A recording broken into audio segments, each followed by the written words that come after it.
ಹೂವಿನ ಬಾಣದಂತೆ ಯಾರಿಗೂ ಕಾಣದಂತೆ ಹಾಡಿನ ಸಾಲಿನಲ್ಲಿ ಮೂಡುವ ಪ್ರಾಣದಂತೆ. ಕರ್ನಾಟಕ ರಾಜ್ಯದ ಮೊದಲ ಮುಖ್ಯಮಂತ್ರಿ ಯಾರು? ಕೆ ಚೆಂಗಲ್ರಾಯ ರೆಡ್ಡಿ. ಉತ್ತರ ಸರಿ ಇದ್ರೆ ಲೈಕ್ ಮಾಡಿ.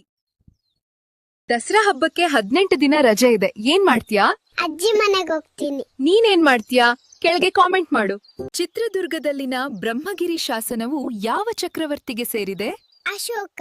ಉತ್ತರ ಸರಿ ಇದ್ರೆ ಲೈಕ್ ಮಾಡಿ. ನಮ್ಮ ಊರಿನ ಸರ್ಕಾರಿ ಶಾಲೆ ನಮ್ಮ ಭವಿಷ್ಯಕ್ಕೆ ಬೆಳಕು. ಮಕ್ಕಳ ಶಿಕ್ಷಣಕ್ಕೆ ಬೆಂಬಲಿಸಿ ಶಿಕ್ಷಣದ ಬೆಳಕನ್ನ ಹಂಚೋಣ. ಬೀದಿ ನಾಯಿಗಳು ನಮ್ಮ ಶತ್ರುಗಳಲ್ಲ, ಅವರಿಗೂ ಪ್ರೀತಿ ಬೇಕು, ಆಹಾರ ಬೇಕು. ದಯವಿಟ್ಟು ಕಲ್ಲೆಸೆಯಬೇಡಿ. ಅಣ್ಣ ತಮ್ಮಂದಿರೇ, ನಮ್ಮ ಗ್ರಾಮವನ್ನ ಸ್ವಚ್ಛವಾಗಿಟ್ಕೊಳ್ಳೋದು ಪ್ರತಿಯೊಬ್ಬರ ಜವಾಬ್ದಾರಿ. ಕಸ ಎಸೆಯೋದನ್ನ ನಿಲ್ಸೋಣ, ಗಿಡಗಳನ್ನು ನೆಡೋಣ, ನಮ್ಮ ಗ್ರಾಮವನ್ನ ಸುಂದರವಾಗಿಸೋಣ. ಕನ್ನಡದ ಮಾತು ಚೆನ್ನ, ಕನ್ನಡದ ನೆಲ ಚೆನ್ನ, ಕನ್ನಡಿಗರ ಮನಸ್ಸು ಚಿನ್ನ. ಕರ್ನಾಟಕ ರಾಜ್ಯದ ಮೊದಲ ಮುಖ್ಯಮಂತ್ರಿ ಯಾರು?